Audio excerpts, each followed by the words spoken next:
Hello. देखिए हम शुरू कर रहे हैं AS10। ये सबसे इम्पोर्टेंट और सबसे लेंदी एस है। Property, plant and equipment. ये मैंने मल्टीपल क्लिप में रिकॉर्ड किया है। 20 मिनट की क्लिप्स हैं तो बहुत ज़्यादा क्लिप दिखेंगे आपको, छोटे छोटे वीडियोस। देखिए 5 से लेके 10 मार्क्स तक का एग्ज़ाम पूछा जाता है और बहुत सिंपल इससे क्वेश्चन पूछे जाते हैं, बहुत ही ज़्यादा सिंपल। आप RTP देखें या स्टडी मटेरियल देखें तो आपको नोट्स में सारे क्वेश्चन मिल जाएंगे। तो ये बहुत ही ज़्यादा सिंपल है। देखिए पहले क्या था, AS6 हुआ करता था और एक AS10 हुआ करता था। AS10 का नाम था फिक्स एसेट और AS6 था डेप्रीसिएशन के बारे में। तो एसेट्स के बारे में AS10 डील करता था, डेप्रीसिएशन के बारे में AS6 डील करता था।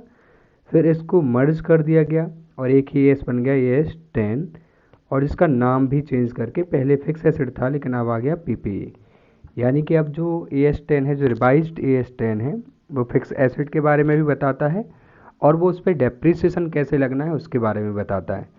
तो मैंने पहले एसेट के रिगार्डिंग पूरे बातें डिस्कस की हुई हैं आपसे कि किसे हम PPE बोलेंगे, किसे नहीं बोलेंगे, क्या कवर है क्या नहीं कवर है, कैसे PPE की वैल्यूएशन होगी, कैसे उसका रीवैल्यूएशन होगा। और फिर मैंने अलग पार्ट डिस्कस किया है डेप्रीसिएशन के बारे में कि क्या यूज़फुल लाइफ रहेगी, कैसे हम उसको डेप्रीसिएट करेंगे, किस तरीके से हम मेथड को चुनेंगे। वो सारी बातें अलग पार्ट में ली हैं, मतलब मैंने इसको 2 पार्ट में ले लिया। तो अब हम पढ़ रहे हैं पार्ट 1। ठीक है, AS10 का अपने डिस्कशन के लिए हमने 2 पार्ट बनाए हैं। पार्ट 1 या पार्ट A बोल दें हम, प्रॉपर्टी, प्लांट एंड इक्विपमेंट के एसेट्स के बारे में बात कर रहे हैं। और पार्ट B हम जब पढ़ेंगे तो उसमें हम पढ़ लेंगे डेप्रीसिएशन के बारे में। ठीक है, तो ऐसे 2 टुकड़े हो जाएंगे तो आपको इजी हो जाएगा समझना। ठीक है, देखें ये मैं आपको कमेंट बॉक्स में डाल दूंगा, ये हैंड रिटन नोट्स हैं जो। शुरू करते हैं। तो जो पहला पॉइंट है AS10 का वो है कि this AS applies in accounting for property, plant and equipment. तो जो भी प्रॉपर्टीज़ हैं, प्लांट हैं, इक्विपमेंट हैं, उन सब पे ये लगता है, except when another AS requires or permits a different accounting treatment. जब तक कि कोई और अकाउंटिंग स्टैंडर्ड इनको कवर ना करे, सारे प्लांट एंड इक्विपमेंट AS10 में आ जाएंगे। यानी उनकी अकाउंटिंग AS10 के हिसाब से होगी जब तक कि कोई और AS उसमें अलग से कुछ रिक्वायरमेंट ना हो। जैसे अगर आपको प्लांट एंड मशीनरी गवर्नमेंट से मिलती है ग्रांट के फॉर्म में, तो इसकी अकाउंटिंग अलग से होती है AS12 के हिसाब से। ठीक है, तो AS10 के हिसाब से अकाउंटिंग नहीं होगी, गवर्नमेंट ग्रांट जो मिलेगी वो AS12 के हिसाब से डील होगा। ऐसे अगर आपको अमलगमेशन में आप प्लांट एंड मशीनरी लाते हैं तो उसकी अकाउंटिंग AS14 के हिसाब से होगी। अब लीज में प्लांट एंड मशीनरी लाते हैं तो उसकी अकाउंटिंग AS19 के हिसाब से होगी। तो जिनकी अकाउंटिंग अदरवाइज किसी और AS में कवर है उनको छोड़ दें तो बाकी सारे प्लांट एंड मशीनरी की अकाउंटिंग AS10 के हिसाब से होगी। दूसरा पॉइंट मैंने काफ़ी ब्रॉड पॉइंट बनाया, ये आप इसको देखें। एसेट 2 तरीके के होते हैं, टेंजिबल और इंटेंजिबल। तो देखें इंटेंजिबल के ऊपर लगता है AS26, accounting for intangible asset. तो जो AS10 लगता है वो केवल और केवल टेंजिबल एसेट्स पर लगता है। टेंजिबल एसेट के अगेन पार्ट किए हैं AS10 ने, अभी आगे चल के हम पढ़ेंगे अगले ही पेज पर। तो टेंजिबल एसेट को हमने बांटा है बायोलॉजिकल एसेट, वेस्टिंग एसेट्स और अदर टेंजिबल एसेट्स में। तो जो बायोलॉजिकल एसेट है, बायोलॉजिकल एसेट का मतलब इनमें कवर है प्लांट एंड ट्रीज, पेड़ पौधे, और एनिमल्स, जानवर। जैसे आपकी दूध डेयरी है तो गाय, या आप भेड़ पालते हैं तो भेड़। ठीक है, घोड़े हो सकते हैं आपके पास, बैल हो सकते हैं आपके पास। तो ये भी आपके लिए फिक्स एसेट के रूप में है, लेकिन हमें उसका डिस्कशन करना है आगे। तो जो टेंजिबल एसेट हैं उसमें बायोलॉजिकल एसेट हो सकते हैं, बायोलॉजिकल में प्लांट एंड ट्रीज और एनिमल। तो जो AS10 बोलता है कि एनिमल्स के ऊपर AS10 अप्लाई नहीं होगा। ठीक है, एंड प्लांट एंड मशीनरी में 2 तरीके के प्लांट एंड मशीनरी होंगे, हम डिस्कस करने वाले हैं आगे डिटेल में। बियरर प्लांट मतलब जैसे आम का पेड़, ऐसे प्लांट जो फल देते हैं। वो तो AS10 में कवर होंगे, क्योंकि वो कई सालों तक फल देते हैं, तो वो फिक्स एसिड के जैसे हो गए, है ना, लॉन्ग टर्म एसिड के जैसे हो गए। लेकिन जो अदर प्लांट है, जैसे गेहूं की फसल या फिर सागौन का पेड़ जो फल नहीं देता, जो अपने आप में फसल है, उसको काट के बेचा जाएगा। चंदन की पेड़, उनको खुद को काट के बेचा जाएगा, तो ऐसे कहलाते हैं अदर प्लांट। अदर प्लांट पे AS10 नहीं लगता। AS10 केवल उन प्लांट्स को कवर करता है जो बियरर प्लांट है, मतलब जो फल प्रोड्यूस करते हैं। तो बायोलॉजिकल एसिड में प्लांट एंड ट्रीज आ गए, उनमें से बियरर प्लांट AS10 लगता है, अदर प्लांट पे AS10 नहीं लगता। फिर एनिमल्स भी कवर हैं बायोलॉजिकल एसिड में, तो एनिमल के ऊपर भी AS10 नहीं लगता। वेस्टिंग एसिड्स वो होते हैं जो धीरे धीरे ख़त्म हो जाते हैं, जैसे कोई आपकी पेट्रोलियम कहीं से आप निकाल रहे हैं, या फिर कोई और माइंस है जहाँ से आप कुछ निकाल रहे हैं, मार्बल निकाल रहे हैं, या फिर आप कोयला निकाल रहे हैं, या फिर आप डायमंड निकाल रहे हैं। तो माइंस को, ओर्स को हम बोलते हैं वेस्टिंग एसिड, धीरे धीरे ख़त्म होते जाते हैं। वेस्टिंग एसिड्स पर AS10 नहीं लगता, ठीक है। और जो इसके अलावा अदर एसिड्स हैं, उनके ऊपर AS10 लगता है, मतलब land, building, furniture, machine, truck, इन सब पे AS10 लग जाएगा, ठीक है। ओके, तो हमने ये डिस्कस करा ओवरऑल एसिड दो तरीके के, एक इंटेंजिबल, इंटेंजिबल पे AS26 लगता है, फिर टेंजिबल। टेंजिबल में बायोलॉजिकल एसिड्स में जो दो चीज़ें कवर हैं, प्लांट, ट्री, एनिमल। एनिमल पे AS10 नहीं लगेगा, प्लांट, ट्री में बियरर प्लांट पे लग जाएगा, अदर प्लांट पे नहीं लगेगा, वेस्टिंग एसिड्स पे नहीं लगेगा, अदर टेंजिबल एसिड्स पे लग जाएगा। देखें, प्रॉपर्टी, प्लांट एंड इक्विपमेंट को डिफाइन किया गया है AS10 में। तो PPE are tangible items that are held for production of goods. ऐसे टेंजिबल आइटम्स जो या तो प्रोडक्शन के लिए रखे हों, जैसे प्लांट एंड मशीनरी, या फिर सप्लाई ऑफ गुड्स, गुड्स को सप्लाई करते हैं आप उससे, जैसे आपको ट्रक हो सकता है, वो भी PPE बन जाएगा। या सप्लाई ऑफ सर्विसेज के लिए, जैसे साइबर कैफ़े में जो कंप्यूटर रखे होते हैं, वो सप्लाई ऑफ सर्विसेज ही करते हैं। जैसे आप एक आर्टिकल बनेंगे, अपने चार्टर्ड के ऑफिस में जाएंगे, तो वहाँ जो लैपटॉप या कंप्यूटर हैं, उनका पर्पज़ क्या है? उनका पर्पज़ है सर्विसेज देना। अगला है रेंटल टू अदर। अगर आप किसी को रेंट पे देने के लिए भी कोई एसेट रखे हुए हैं, तो वो भी PPE में आ जाएगा, ठीक है। ये AS10 कवर करता है। जैसे आपके पास कार है, आप किराए पर कार चलाते हैं, तो वो कार आपके लिए क्या हो जाएगी? आप रेंटल पे चलाते हैं, उसको हायरिंग पर्पज़ से चलाते हैं, या आपके पास ट्रक है जो आप किराए से चलाते हैं, तो वो भी इसमें आ जाएगा, PPE बन जाएगा। और आखिरी है, और फॉर एडमिनिस्ट्रेशन पर्पज़। अगर आप एडमिनिस्ट्रेशन के पर्पज़ के लिए रखे हैं, जैसे कि CCTV से ना तो हम कोई प्रोडक्शन कर रहे हैं, ना सर्विस दे रहे हैं, बस हम अपने कंट्रोल बनाने के लिए कर रहे हैं। जैसे फर्नीचर होता है अपने ऑफिस का, कैबिन का, रिसेप्शन का, उसका पर्पज़ भी क्या होता है, या जो रिसेप्शन पे जो लैपटॉप या कंप्यूटर होता है, उनका पर्पज़ केवल एडमिनिस्ट्रेशन करना है, ठीक है। तो ऐसे कोई भी टेंजिबल एसेट जिनको आप प्रोडक्शन के लिए रखे हुए हो, या फिर आप सप्लाई ऑफ गुड्स के लिए रखे हुए हो, या सप्लाई ऑफ सर्विस के लिए रखे हो, या किराए पर देने के लिए, या फिर एडमिनिस्ट्रेशन के पर्पज़ से रखे हो, प्लस वो and that are expected to be used for more than 12 month, वो 12 महीने से ज़्यादा चलने वाले हैं, ठीक है। 12 महीने नहीं, 12 महीने से ज़्यादा, क्योंकि 12 महीने तक तो करंट एसेट जैसा हो जाता है, ओके। तो 12 महीने से ज़्यादा अगर एक्सपेक्टेड हैं तो PPE बन जाएंगे। आगे लिखा है कि AS10 does not cover, AS10 कुछ चीज़ों को कवर नहीं करता। तो AS10 कवर नहीं करता बायोलॉजिकल एसिड को, जो मैंने अभी आपको बताया, एक्सेप्ट बियरर प्लांट। यानी बियरर प्लांट है तो AS10 लग जाएगा, जो फल देने वाले पेड़ हैं वो AS10 में कवर है। इसके अलावा जो पौधे हैं, जो फसलें हैं, जो बांस के या चंदन के या सागौन के पेड़ हैं, वो AS10 कवर नहीं करता, और एनिमल्स भी AS10 में नहीं आते। ऐसे ही वेस्टिंग एसिड्स को भी AS10 कवर नहीं करता। अब एक क्वेश्चन पूछा गया था एग्जाम में, मई 18 में, कि व्हाट इज़ बियरर प्लांट। आखिर बियरर प्लांट है क्या? तो बियरर प्लांट, देखो, बियर मतलब बर्थ, समझे आप, जन्म देना। तो ऐसे पेड़ जो फलों को जन्म दे रहे हैं, जो एग्रीकल्चर प्रोड्यूस को जन्म दे रहे हैं, और जो 12 महीने से ज़्यादा तक जन्म देंगे, तो उन पेड़ को हम PPE बोलेंगे। और जो फल है वो तो स्टॉक एंड ट्रेड हो जाएगा आपके लिए। तो bearer plant is a plant that is used in production of agriculture produce, जिससे एग्रीकल्चर प्रोड्यूस निकलता है, वो खुद एग्रीकल्चर प्रोड्यूस नहीं है, उससे निकलेगा। जैसे बांस आपने उगाया तो बांस अपने आप में एग्रीकल्चर प्रोड्यूस है, उससे एग्रीकल्चर प्रोड्यूस निकलेगा नहीं, वो खुद एग्रीकल्चर प्रोड्यूस है। तो हम बात कर रहे हैं कि ऐसे पेड़ जिनसे एग्रीकल्चर प्रोड्यूस निकले, plus is expected to bear produce for more than 12 month, 12 महीने से ज़्यादा प्रोडक्शन करे वो, and has a remote likelihood of being sold as agriculture produce, और उस पेड़ को खुद ही एग्रीकल्चर प्रोड्यूस के रूप में ना बेचे जाने वाला हो। ठीक है, यानी अगर आपने कोई पेड़ उगाया और आप उसको ही काट के एग्रीकल्चर प्रोड्यूस के रूप में बेचेंगे तो फिर वो पेड़ बियरर प्लांट नहीं बनेगा। ठीक है, मैंने हिंदी में लिखा भी है आपको समझाने के लिए, मतलब प्लांट को ही प्राइमरीली एग्रीकल्चर प्रोड्यूस के रूप में सेल नहीं किया जाना है। ओके, तो देखें आगे मैंने कुछ एग्जांपल लिए हुए हैं। प्लांटेन ट्री और वेदर बियरर प्लांट और नॉट। वीट क्रॉप, गेहूं की फसल है, तो क्या ये बियरर प्लांट है? Not bearer plant, as not expected to produce for more than 12 month, 12 महीने से ज़्यादा प्रोडक्शन नहीं करेगी वो।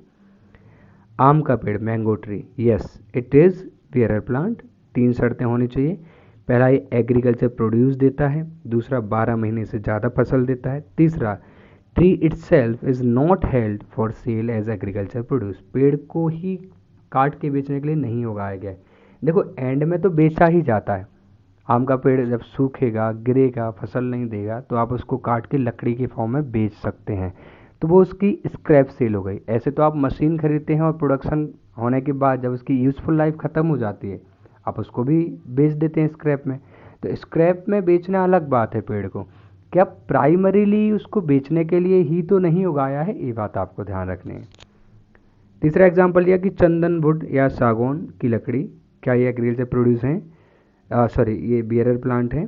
तो नॉट बियरर प्लांट, क्यों? As these are primarily held for sale as agriculture produce. चंदन की लकड़ी या सागौन या बम्बू अपने आप में ही एग्रीकल्चर प्रोड्यूस है, उन्हीं को काट के बेचा जाने वाला है।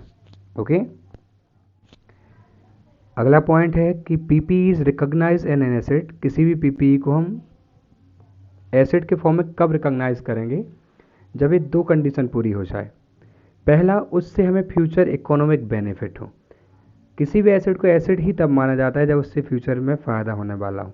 अगर आपने कोई एक्सपेंस किया और उससे हमें कोई फ़ायदा ही नहीं है फ्यूचर में, तो उसको आप P&L में डाल के ख़त्म कर दो, राइट ऑफ कर दो। एसेट के रूप में बैलेंस शीट में क्यों दिखाओगे? एसेट तो वही है जिससे फ्यूचर में फ़ायदा हो। ठीक है, एसेट की डेफिनेशन भी अगर आप समझते हैं तो asset means resources controlled by entity, ऐसे रिसोर्स जिन पे हमारा कंट्रोल है, and having future economic benefit, और हमें उनसे फ्यूचर में फ़ायदा हो। तो किसी भी पीपीई को हम बैलेंस शीट में रिकॉग्नाइज करेंगे, रिकॉर्ड करेंगे, अगर उसकी फ्यूचर इकोनॉमिक बेनिफिट हो और it's cost can be reliably measured, और हमें अच्छे से पता हो कि उसकी कॉस्ट क्या है। ठीक है, तो उससे फ़ायदा हो, उसकी कॉस्ट पता हो। अब देखें रिकॉग्निशन ऑफ पीपीई। पीपीई को हम बुक्स में रिकॉग्नाइज करते हैं 2 बार। एक तो इनिशियल रिकग्निशन, जब हम उसको खरीद के लाते हैं तो हम बुक्स में रिकॉर्ड करते हैं, फिर हर एक बैलेंस शीट पे हम उसको डेप्रिसिएशन लगाने के बाद फिर से नई वैल्यू पे दिखाते हैं। ठीक है, तो एक इनिशियल रिकग्निशन, खरीदते समय रिकग्निशन, और सब्सिक्वेंट रिकग्निशन मतलब बैलेंस शीट पे रिकॉग्नाइज करना। इनिशियल रिकग्निशन ऑफ पीपीई, आप जो इनिशियली रिकॉग्नाइज कर रहे हैं पीपीई, डिपेंड करता है कि आप उसको लाए कैसे। क्या आप उसको कैश में खरीद के लाए हैं, या आपने उसको खुद बनाया है, या फिर आपने उसको एक्सचेंज में लिया है कि पुरानी टीवी देके और थोड़े से पैसे देके आप नई टीवी लेके आ गए, पुरानी मशीन देके थोड़ी सी कैश देके आप नई मशीन लेके आ गए। तो क्या आपने कैश में ख़रीदा है, या खुद बनाया है, या फिर आप उसको एक्सचेंज में लाए हैं? ठीक है, बहुत सिंपल सी बात है इनकी, लेकिन बहुत ज़्यादा क्वेश्चन पूछे जाते हैं। अगर आपने पीपीई खुद ही खरीदा है, एक्वायर्ड इन कैश, खरीद के लाए हैं आप, तो क्या क्या एक्सपेंसेस कॉस्ट का पार्ट बनेंगे? तो परचेज कॉस्ट जोड़ ली जाएगी। ठीक है, दूसरा टैक्स, जो भी खरीदते समय टैक्स लगता है, जैसे इनडायरेक्ट टैक्सेस लगते हैं हमसे, जीएसटी लगता है, पहले वैट लगा करता था, ठीक है, एक्साइज लगा करता था, तो वो सारे टैक्सेस जिनकी आईटीसी मिल जाएगी वो कभी कॉस्ट का पार्ट नहीं बनते, और जिनकी आईटीसी नहीं मिलती वो कॉस्ट का पार्ट बन जाते हैं। आपने एसेट खरीदा किसी के थ्रू उन्होंने आपसे ब्रोकरेज या कमीशन ली है, या आपने OLX से एसेट खरीदा है किसी का सेकंड हैंड और आपको कोई ब्रोकरेज या कमीशन लगी है, तो वो भी आपके लिए कॉस्ट का पार्ट बन जाएगा। और कोई डिस्काउंट मिलता है तो आप उसको डिडक्ट कर देंगे, ट्रेड डिस्काउंट, ठीक है, उसको रिबेट भी बोलते हैं, उसको क्वांटिटी डिस्काउंट भी बोलते हैं। फिर एक कॉमन चीज़ें हैं जो आपने इन्वेंट्री में भी पढ़ा होगा, फ्रेट इनवर्ड जोड़ते हैं हम, wages on loading and unloading जोड़ लेंगे, रास्ते का इंश्योरेंस का खर्चा जोड़ लेंगे, साइट प्रिपरेशन जहाँ मशीन लगानी है उसका खर्चा। आप जनरली समझते हैं कि एसेट को ला के रेडी टू यूज़ करने तक के सारे एक्सपेंस जोड़ लिए जाते हैं, रेडी टू यूज़ करने तक के सारे नेसेसरी एक्सपेंस जोड़ लिए जाते हैं, ठीक है। तो इंस्टॉलेशन का खर्चा भी जोड़ा जाता है, इंस्टॉलेशन भी बोलते हैं उसको, इरेक्शन चार्जेस भी बोलते हैं, ओवरऑलिंग चार्जेस भी बोलते हैं। आप उसको चला के देख रहे हैं तो ट्रायल रन एक्सपेंस भी जोड़ते हैं, ठीक है। तो आपने किसी मशीन को चला के देखा कि प्रॉपर प्रोडक्शन हो रहा है या नहीं हो रहा है, और आपने सपोज में 10,000 रुपये का रॉ मटेरियल डाल दिया, प्रोडक्शन प्रॉपर नहीं हुआ लेकिन वो रॉ मटेरियल किसी भी फॉर्म में निकला, अप टू मार्क नहीं निकला लेकिन निकला, आपने उसको बेच दिया स्क्रैप में, और सपोज से 4,000 रुपये आपको रिकवर हो गए, तो ट्रायल रन में जो नेट 6,000 रुपये का एक्सपेंस आपको आएगा आप उसको ऐड कर देंगे। बोरोइंग कॉस्ट भी, अगर आपके एसेट को रेडी होने में सफिशेंट टाइम लगता है तो ऐसे एसेट को हम क्वालिफाइंग एसेट बोलते हैं। AS16 डील करता है इससे, ठीक है, आपसे ऐसे नहीं पूछा जाएगा AS10 में, लेकिन आपके में AS16 भी है, तो आप समझें इसको कि अगर एसेट को रेडी टू यूज़ होने में सफिशेंट टाइम लगता है, सब्सटेंशियल टाइम लगता है, जैसे मान लो 1 साल लग गया एसेट को रेडी टू यूज़ होने में, खरीद के लाए और साइट प्रिपरेशन में उसको इंस्टॉल कराने में इतना टाइम लग रहा है, तो जो उस समय तक का ब्याज होगा, अगर आपने लोन पे एसेट को खरीदा है तो जो ब्याज होगा वो कॉस्ट का पार्ट आप बना सकते हैं, ठीक है। So interest up to the date when asset become ready to use, sorry, okay, include होगा। और एक बहुत ही इंपॉर्टेंट पॉइंट है जो ये नया AS10 में जोड़ा गया, पहले AS जो 10 था उसमें नहीं था ये पॉइंट, वो है estimated recommissioning and dismantling expenses. AS10 बोल रहा है कि अगर आप किसी मशीन को लगा रहे हैं तो जो खर्च हुआ है वो तो आप उसकी कॉस्ट में जोड़ ही रहे हैं, प्लस आप उसकी एस्टिमेटेड लाइफ जो होगी, सपोज आप उसको 10 साल बाद यूज़ करना बंद करेंगे, तो 10 साल बाद जब आप उसको हटाएंगे वहाँ से, डिसमेंटल करेंगे, तो डिसमेंटल करने में जितना एक्सपेंस होने की संभावना है आज उसका अंदाज लगा के आप इसकी कॉस्ट में इंक्लूड कर दो, ताकि वो खर्च भी हम over the life of asset ही क्या कर दें, राइट ऑफ कर दें, क्योंकि वो भी एसेट से ही जुड़ा हुआ एक्सपेंस है। तो डिसमेंटलिंग इसका, इस PPE को यूजफुल लाइफ के बाद हटाने के एस्टिमेटेड एक्सपेंस भी आप ऐड कर लेंगे, ये कहलाएगी टोटल कॉस्ट, ओके। तो ये हमने देखा कि अगर एसेट को हमने कैश में एक्वायर किया हो। अब हम देखते हैं कि अगर सेल्फ जनरेटेड या इंटरनली जनरेटेड PPE होगा तो क्या ट्रीटमेंट हम देखें, ये भी इम्पोर्टेंट है, इस पर क्वेश्चन पूछे गए हैं। मैं एक और वीडियो बनाऊंगा जिसमें AS10 के केवल क्वेश्चन आंसर होंगे, जिसमें आपके पास्ट एग्जाम के, इंटर के नहीं, IPC के पास्ट के PE1 PE2 में जो अच्छे क्वेश्चन पूछे गए हैं, ठीक है, इंटर में जो पूछे गए हैं, और जो इंटर के RTP में बहुत अच्छे क्वेश्चन हैं, IPC के RTP में अच्छे क्वेश्चन थे, और जो स्टडी मटेरियल में, उन सब के लिए AS10 का अलग से एक वीडियो बनाऊंगा कुछ टाइम में, और उसमें केवल क्वेश्चन आंसर होंगे, तो आप उसको भी एक बार देख लीजिएगा। प्लेलिस्ट से आप चेक करना, अकाउंटिंग स्टैंडर्ड्स की प्लेलिस्ट होगी उसमें आप चेक कर लेना, वो मिल जाएगा आपको जब अपलोड करूँगा, अभी नहीं है। तो देखिए सेल्फ जनरेटेड के केस में क्या होगा, if PPE is self generated, खुद ही बनाया आपने, then it will be valued at following cost incurred up to date when PPE becomes ready to use.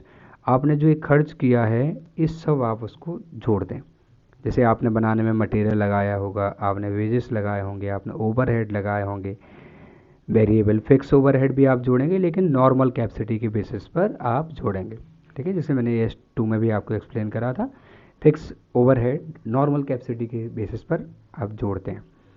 तो ये आ जाएगी cost of self generated PPE, मतलब उसमें मटेरियल लगा होगा, वेजेस लगा होगा, वेरिएबल ओवरहेड लगा होगा, फिक्स ओवरहेड लगा होगा। बस जब आप खुद बनाएं तो कुछ बातें ध्यान रखनी है, following expense will not form part of cost of PPE in any case, चाहे वो परचेज किया हो आपने, चाहे सेल्फ जनरेटेड हो, चाहे एक्सचेंज करके लाए हो, ये किसी भी कीमत पे नहीं ऐड होंगे।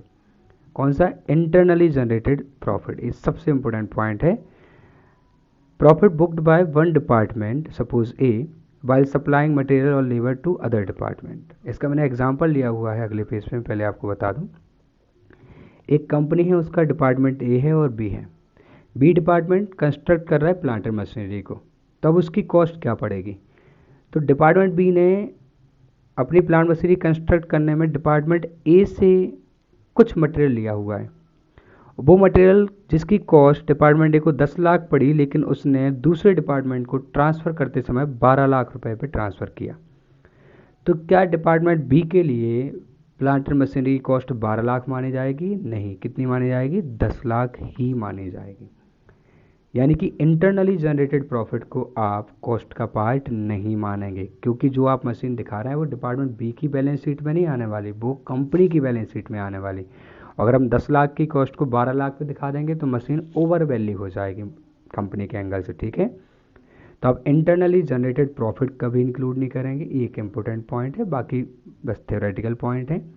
एक्सपेंस ऑन स्टाफ ट्रेनिंग, आप मशीन लेके आए हैं और मशीन चलाने के लिए आपने स्टाफ को ट्रेन किया है और ट्रेनिंग में 1 लाख लग गए, तो क्या वो मशीन की कॉस्ट बन जाएगी? नहीं, क्योंकि जो ट्रेनिंग आपने दी है स्टाफ को वो मशीन की वैल्यू या लाइफ नहीं बढ़ाती, और ना ही केवल उस मशीन से रिलेटेड है, क्योंकि स्टाफ को जो ट्रेनिंग मिली है, इस ट्रेनिंग से स्टाफ आने वाली किसी भी मशीन को चला पाएंगे जो उस तरीके की बाद में आती रहेगी।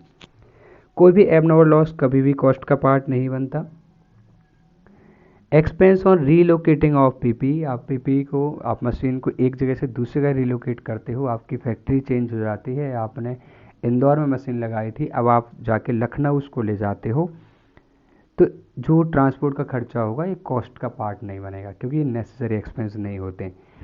और मशीन्स को बनाते समय जो आप डायरेक्ट मटेरियल, लेबर या ओवरहेड लगाते हैं वो ऐड होता है। एडमिनिस्ट्रेशन ओवरहेड कभी भी कॉस्ट का पार्ट नहीं बनते जब तक कि उनका डायरेक्ट रिलेशन ना हो किसी भी चीज़ के कंस्ट्रक्शन या मैन्युफैक्चरिंग से, चाहे वो स्टॉक का मैन्युफैक्चरिंग हो, चाहे वो पीपीई का मैन्युफैक्चरिंग हो, जब तक कि डायरेक्ट रिलेशन ना हो एडमिनिस्ट्रेशन एंड जनरल ओवरहेड का, तब तक वो कॉस्ट का पार्ट नहीं बनते। यानी आप मशीन बना रहे हैं, मशीन बनाने के लिए आपने एक परमानेंट अकाउंटेंट वहाँ बिठाया है कि चेक करना कितना मटेरियल, कितना लेबर इसमें लग रहा है। तुम्हारा यही काम है, उसकी पूरी अकाउंटिंग करना, ताकि हम मशीन की कॉस्ट निकाल पाएँ। उस केस में उस अकाउंटेंट की सारी सैलरी, सारा एक्सपेंस पीपीई का पार्ट बन जाएगा, क्योंकि वो डायरेक्टली लिंक्ड है। ओके, तो अगला पॉइंट है कि पीपीई रिसीव्ड इन एक्सचेंज। अगर एक्सचेंज में पीपीई मिले तो क्या? तो देखें, if PPE is received in exchange of any other asset, आपने कोई एसेट देके और कोई प्लांट खरीदा है, देन पीपीई रिसीव्ड, जो हमने लिया है उसको हम बुक्स में दिखाएंगे और जो चला गया उसको बुक से हटा देंगे। Then PPE received shall be recognise at its fair market value, जो हमें मिला है हम उसको उसकी ही फेयर मार्केट वैल्यू पे दिखाएंगे। कब? अगर 2 शर्तें पूरी हो जाती हैं। If following 2 conditions are satisfy. पहला, fair market value of PPE received can be reliably measured, हमें जो मिला है पीपीई एक्सचेंज में, हमें उसकी मार्केट वैल्यू पता हो। सपोज पुराना आईफोन देके और 10,000 रुपये देके आप नया आईफोन ले सकते हो, तो हम ये तो जानते हैं ना कि नई आईफोन की मार्केट वैल्यू क्या है, ठीक है। तो हम जो नया आईफोन लेंगे उसको हम उस वैल्यू पर दिखाएंगे जो नए आईफोन की फेयर मार्केट वैल्यू होगी, और जो हमने दिया है उससे हमें कोई मतलब नहीं। तो fair market value of PP received can be reliably measured, तो एक तो हमें पता हो कि जो हमें मिला है उसकी मार्केट वैल्यू क्या है, प्लस एंड मतलब plus transaction has commercial substance. ये 2 बातें होनी चाहिए, पहला तो है मार्केट वैल्यू पता हो, दूसरा ट्रांजेक्शन का कॉमर्शियल सब्सटेंस हो। एक तो कॉमर्शियल सब्सटेंस का मतलब क्या हो रहा है? ट्रांजेक्शन का कॉमर्शियल सब्सटेंस का ये मतलब है कि आप एक्सचेंज का ट्रांजेक्शन ऐसा कर रहे हैं कि उससे एंटिटी के फ्यूचर कैश फ्लोज में इफेक्ट पड़ेगा, पॉजिटिव हो सकता है, नेगेटिव हो सकता है, लेकिन सब्सटेंशियल इफेक्ट पड़ेगा। जैसे आप ओल्ड फर्नीचर देके, मैंने यहाँ समझाई हुई है बात, मैं पहले वही बात समझा देता हूँ आपको और फिर हम यहाँ डिस्कस करते हैं। तो मैंने यहाँ लिखा कि when will it be said that the transaction has commercial substance, कब कहा जाएगा कि कॉमर्शियल सब्सटेंस है? तो if configuration of future cash flows from asset received differs from the configuration of the cash flow from asset given. Configuration मतलब है यहाँ पे रिस्क, टाइमिंग और अमाउंट। जो एसेट आपने मिला है आपको, उससे कैश कब आएगी, कितनी आएगी, वो अलग है, और जो एसेट आपने दिया है उसमें कैश का आना और अमाउंट अलग था। जैसे मैंने in other words normal layman language में लिखा हुआ है कि अगर ट्रांजैक्शन का एंटिटी के फ्यूचर कैश फ्लोज पर सब्सटेंशियल इफेक्ट पड़ेगा तो हम मानेंगे कि ट्रांजैक्शन का कॉमर्शियल सब्सटेंस है। जैसे आपने ओल्ड फर्नीचर दिया, ऑफिस में रखा हुआ था, उससे आपने नया फर्नीचर ले लिया जो आप ऑफिस में रख रहे हैं। पता है ऑफिस में रखा था फर्नीचर, क्या कैश जनरेट कर रहा था? नहीं। अब जो आपने एक्सचेंज करके नया फर्नीचर ले लिया वो भी आपने ऑफिस में रख दिया, क्या इससे कैश फ्लोज पर एंटिटी के फ़र्क पड़ेगा? नहीं। यहाँ वन टाइम कैश फ्लो की बात नहीं कर रहे कि सर वो फर्नीचर गया होगा, उससे थोड़ा सा पैसा आया होगा, या फिर ओल्ड फर्नीचर हमने दिया होगा, थोड़ा सा कैश और गई होगी तो नया फर्नीचर आया होगा। ऐसा नहीं समझना है। हमें ये समझना है कि जो एसेट जा रहा है और जो आ रहा है, क्या उससे फ्यूचर कैश फ्लोज पर इफेक्ट पड़ जाएगा जो उनकी वजह से जनरेट होते हैं। तो ना तो ऑफिस का फर्नीचर पहले कैश जनरेट कर रहा था ना अभी, तो इसका कॉमर्शियल सब्सटेंस है क्या? नहीं है। ठीक है। तो अगर कॉमर्शियल सब्सटेंस हो तो हम उस एसेट को जो हमने लिया है उसकी मार्केट वैल्यू पे दिखाएंगे, और कॉमर्शियल सब्सटेंस ना हो तो मैंने यहाँ लिखा है तो अदरवाइज पीपी रिसीव्ड जो है मिला है in exchange will be recognise at the WDV of asset given in exchange. तो अगर कॉमर्शियल सब्सटेंस होगा तो हमें जो मिला है उसकी मार्केट वैल्यू पे दिखाएंगे, और कॉमर्शियल सब्सटेंस नहीं होगा तो फिर हमने जो दिया है उसको हम चेक करेंगे कि उसकी WDV क्या थी जो हम दे रहे हैं, उसी की जगह हम नया एसेट को दिखा देंगे। मतलब WDV दिखती रहेगी सेम और नया एसेट दिखाई देने लगेगा। ठीक है। तो कॉमर्शियल सब्सटेंस में आपको समझा रहा था। आपने ओल्ड फर्नीचर दिया और आपने प्लांट एंड मशीनरी ले लिए, बताएं क्या कैश फ्लो पर फर्क पड़ेगा? हाँ, फर्नीचर कैश जनरेट ही नहीं कर रहा था, प्लांट एंड मशीनरी प्रोडक्शन करेंगे, प्रोडक्शन से कैश जनरेट होगा। तो इस एक्सचेंज से क्या होगा, हमारे फ्यूचर कैश फ्लोज पे इफेक्ट पड़ेगा, इसलिए कॉमर्शियल सब्सटेंस माना जाएगा। हमने आइडल पड़ी हुई ज़मीन देके नए प्लांट और मशीनरी खरीदे, अगेन इसका भी कॉमर्शियल सब्सटेंस होगा। तो एक्सचेंज में अगर आपने एसेट दिया है तो हमने पढ़ा था कि अगर आपने एक्सचेंज में दिया है तो जो एसेट आपको मिला है उसकी मार्केट वैल्यू पर हम उस एसेट को दिखा देंगे। दो शर्तें पूरी हो जाएं कि जो हमें एसेट मिला है उसकी फेयर मार्केट वैल्यू हमें पता हो, और दूसरा ट्रांजैक्शन का कॉमर्शियल सब्सटेंस हो। और अगर कॉमर्शियल सब्सटेंस ना हो या मार्केट वैल्यू ना पता हो हमें नए एसेट की, तो फिर हम क्या करेंगे, नए एसेट को ओल्ड एसेट के WDV पर शो करेंगे। ठीक है। आई होप आपको समझ में आ गया होगा। यहाँ मैंने एक एग्जांपल लिया है कि हमने ओल्ड फर्नीचर दिया, 4 लाख की WDV थी एक्सचेंज में, उसकी जगह हमने नया प्लांट एंड मशीनरी दिया। देखो फर्नीचर दिया है, मशीन ली है, तो बताओ कैश फ्लो से फ़र्क पड़ेगा या नहीं पड़ेगा? बिल्कुल पड़ेगा, क्योंकि फर्नीचर जनरेट नहीं कर रहा था कैश, प्लांट मशीनरी जनरेट करेंगी कैश। तो हमने ये एक्सचेंज किया और हमें इसकी मार्केट वैल्यू भी पता है 3,80,000, प्लस मैंने लिख भी दिया कि ट्रांजैक्शन हैज़ कॉमर्शियल सब्सटेंस। अब बताएं क्या होगा, जो चला गया वो तो ठीक है, जो आएगा इसको हम किस वैल्यू पर रिकॉर्ड करेंगे, किस वैल्यू पर रिकॉग्नाइज करेंगे? तो इसको हम रिकॉग्नाइज करेंगे, दो शर्तें चाहिए थी हमें। एक तो जो एसेट मिल रहा है उसकी मार्केट वैल्यू पता है, पहली शर्त। दूसरी ट्रांजैक्शन का कॉमर्शियल सब्सटेंस वहाँ है, क्योंकि कैश फ्लो चेंज हो जाएंगे। दोनों शर्त पूरी हो जाएंगी तो जो एसेट मिल रहा है उसकी मार्केट वैल्यू पे दिखाएंगे, तो हम इसको 3,80,000 पर दिखाएंगे। Okay, thank you so much.